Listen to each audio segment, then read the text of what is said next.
ಯಾರೋ ನಚಿಕೆ ರಿಸಲ್ಟ್ ಇವತ್ತು ರೈತರಿಗೂ ಅದ ಪರಿಸ್ಥಿತಿ, ಅವ್ರಿಗೂ ಮಾರ್ಕೆಟ್ ಇಲ್ಲ, ಅವರು ಸಾಯ್ತಾ ಇದ್ದಾರೆ. ಈ ದೇಶ ಏನಾದರೂ ಇವತ್ತು ನಿಂತಿದ್ರೆ ಉಳಿದಿದ್ರೆ ನೇಕಾರರ ಮೇಲೆ ಮತ್ತು ಈ ರೈತರ ಮೇಲೆ ಇವ್ರ ಬಗ್ಗೆನೇ ಇಲ್ಲ, ಮಾರ್ಕೆಟ್ ಇಲ್ಲ ಎರಡೂ ಸಮುದಾಯಕ್ಕೆ, ಎರಡೂ ಸಮಾಜಕ್ಕೆ. ಅತ್ಯಂತ ನೋವಿನಿಂದ ಹೇಳಬೇಕಾಗಿದೆ.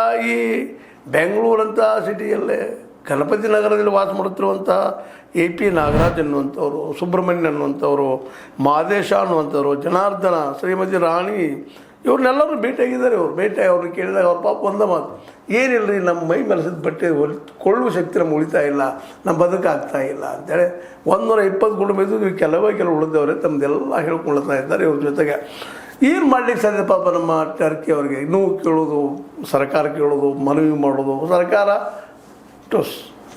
ಹೀಗಿದ್ದಾಗ ಈ ಉದ್ಯಮಿಗಳು ಉಳಿಸೋದು ಹೆಂಗಂತ ಸರ್ಕಾರಕ್ಕೂ ಸಾಧ್ಯ ಇಲ್ಲ ಅಂತ ಅನಿಸ್ತಾ ಇದೆ. ಯಾಕಂದ್ರೆ ಸರ್ಕಾರಕ್ಕೆ ಇದ್ರ ಬಗ್ಗೆ ಕಾಳಜಿ ಇಲ್ಲ, ಬರೀ ಭ್ರಷ್ಟಾಚಾರ, ದುಡ್ಡು ಎಬ್ಸೋದು ಹೆಂಗೆ, ಮಾಡೋದು ಹೆಂಗೆ, ನಮ್ಮ ಪಾರ್ಟಿ ನಡೆಸೋದು ಹೆಂಗೆ, ನಮ್ಮ ಪಾರ್ಟಿಗೆ ಯಾರು ಹಿಡಿದಿಟ್ಕೋಬೇಕು, ಯಾರು ಬಿಟ್ಕೋಬೇಕು, ದುಡ್ಡು ದೊಡ್ಡಬೇಕು, ಒಳಗೆ ಓಡಿಸ್ಬೇಕು, ಎದ್ದ ತಕ್ಷಣ ಅಧಿಕಾರಕ್ಕೆ ಬಳದಾಡುವಂಥ ಈ ರಾಜಕಾರಣಿಗಳಿಂದ ನಮ್ಮ ನೇಕಾರಿಕೆ ಉದ್ಧಾರ ಆಗೋದು ಅಷ್ಟಲ್ಲದ, ಜೊತೆಗೆ ರೈತಾಪಿ ಜನ ಉದ್ಧಾರ ಆಗೋದು ಅಷ್ಟಲ್ಲದ.